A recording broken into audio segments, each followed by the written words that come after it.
जनों, मेरे मित्रों, साधना शताब्दी मनाए जाने का सुविचार अब उत्साह उल्लास में बदलने लगा है।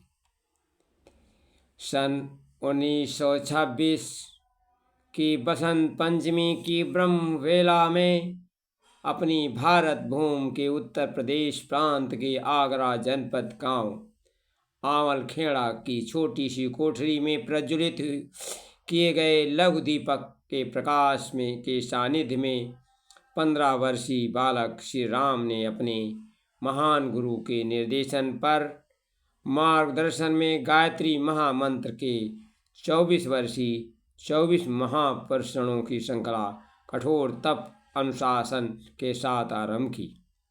यह कठिन साधना का संकल्प था जिसे अभी न जाने कितने पड़ाव पार करते हुए सुदीर्घ अवधि के अति दीर्घ साधना यात्रा संपूर्ण करनी थी। यह महासंकल्प शतवर्षीय कठिन तप साधना का आरंभ भर था, या इसलिए सुदीर्घ साधना जीवन शिलान्यास साधना का भव्य भवन पूजन भर था। उस दिन जो दीप प्रदीप्त हुआ, उस एक दीप की स्थापना 2 स्थानों पर हुई। उनमें से एक स्थापना पूजा स्थली पर हुई और दूसरी स्थापना महातपस्वी के अंतर हृदय में हुई। इन दिनों सम्मिलित ज्योति ने ही मासिक पत्रिका अखंड ज्योति का स्वरूप पाया, जो अब तक समस्त भूमंडल पर असंख्य साधकों की प्रेरणा सूत्र बनी है। जो दीप उस दिन बसंत पंचमी की ब्रह्म पेला को प्रज्वलित हुआ था, वह भी तब से अब तक यथायथ प्रज्वलित प्रकाशित है। असंख्य जन आज भी प्रकाश से जीवन साधना गायत्री साधना के प्रेरित हैं। इस साधना के दीप प्रकाश में केवल गायत्री महामंत्र के 24 महाप्रसरण संपन्न नहीं हुए, बल्कि इसके प्रकाश में संस्था के संगठन और विशाल व्यापक रूप साकार हुआ। गायत्री महाप्रसरणों की अनुभूति गायत्री महाविज्ञान महाग्रंथ बन गई। आंवलखेड़ा अखंड ज्योति संस्थान, गायत्री तपोभूमि ब्रह्म वर्चस्व स्थान, शांति कुंज और देव संस्कृति विश्वविद्यालय के रूप में मथुरा हरिद्वार में उन महातपस्वी के आध्यात्मिक वर्चस्व के प्रकट हुआ। उन्हीं के अंग अवयव के रूप में करोड़ों गायत्री परिजन आज देश की धरती पर चौहों ओर फैले हुए हैं। आज ये असंख्यों को अपने जीवन से जीवन मार्ग दिखा रहे हैं। मित्रों, यह गायत्री महाविद्या महासाधना का विस्फोट दृश्य रूप है। शतवर्षीय साधना के दृश्य के अलावा दृश्य परिणाम और व्यापक हैं। यह सब उस महामानव के साधना सामर्थ्य परिचय है, जिनकी यश गाथा श्री राम शर्माचार्य नाम से गाई जाती है। उनके तप ज्ञान सम्यक संपूर्ण परिचय दे पाना शायद किसी को संभव हो, पर सम्यक परिचय दे पाने उनके बारे में सम्यक ज्ञान तो आवश्यक है।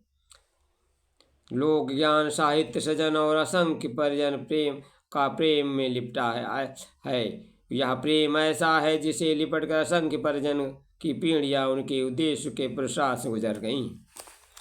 सब धरती कागज करूं लेखन सब वन राय, सागर सप्त की स्याही करूं गुरगुन लिखा न जाए।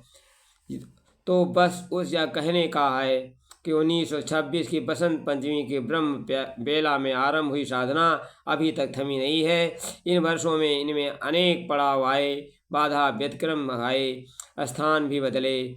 आंवलखेड़ा से मथुरा और मथुरा से हरिद्वार के बीच होती हुई हिमालय यात्राएं, फिर अंत में साधना की तीव्रतम बनाने के स्थूल शरीर और स्थूल जीवन का त्याग। कैसा विचित्र संयोग बना।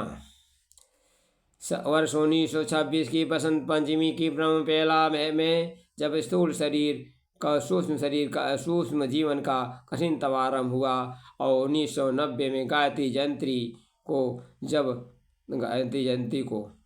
और तब 1990 गायत्री जयंती को गायत्री महाविद्या महासाधक स्वयं गायत्री में होकर सूर्य के तपन के साथ महातप में संलग्न हो गए। अब जबकि 2026 से बस 2 कदम दूरी पर हैं, तो उभरते हुए संकेतों के अनुसार यह निश्चित हुआ कि शतवर्षी महातप के भावी परिणामों को परिजनों को चर्चा करें और उनके साथ साझा करें। आखिर इस शतवर्षीय तप को महासागर के अपने प्रिय परिजनों को समसाकार सोच समाएं। हम भी तो प्रभु श्री राम के रीछ बानर हैं, हम भी तो उन गोवर्धनधारी के ग्वाल बाल हैं। हम सब उनके जन्म जन्मांतरों के सहचर हैं, सखा भक्त और अनुगत अनुयायी हैं, और इसलिए हम सबको उनकी कथा सुनने का प्रथम अधिकार है। बस इसलिए इस 2024 में प्रारंभ हुई साधना शताब्दी विशिष्ट लेखमाला आरंभ की जा रही है। अब 2026 के अंत तक संपूर्ण होने वाली तप साधना के परिणामों को हल्का परिचय है।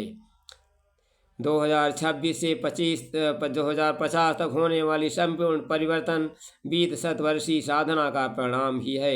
आने वाले 24 वर्ष में प्रकृति में प्रकाश अवतरण के हैं। ये सभी परिवर्तन दुर्जनों के लिए अशुभ और सज्जनों के लिए शुभ होंगे। इसी समय 21वीं सदी का उज्जवल हुए स्वरूप साकार प्रकट होगा, प्रत्यक्ष होगा। इसी समय और परम पूज्य गुरुदेव की शतवर्षीय साधना का परिणाम सतयुग का सूर्योदय दिखाई देगा, और इसके किसी को देर लगाए बिना इस प्रतीक्षित सूर्योदय की सूर्य साधना में तैयार रहना है, क्योंकि समर्पण में समर्पित सर्वस्व करना चाहिए। ऐषणाओं से समर्पण दूर रहना चाहिए। समर्पण के बाद क्यों कामेषणा वितेषणा, सिर उठाए किस लिए फिर अहंजन्य लोकेषणा। समर्पण में तो हमको त्याग होना चाहिए। धन्यवाद। वीडियो अच्छा लगे तो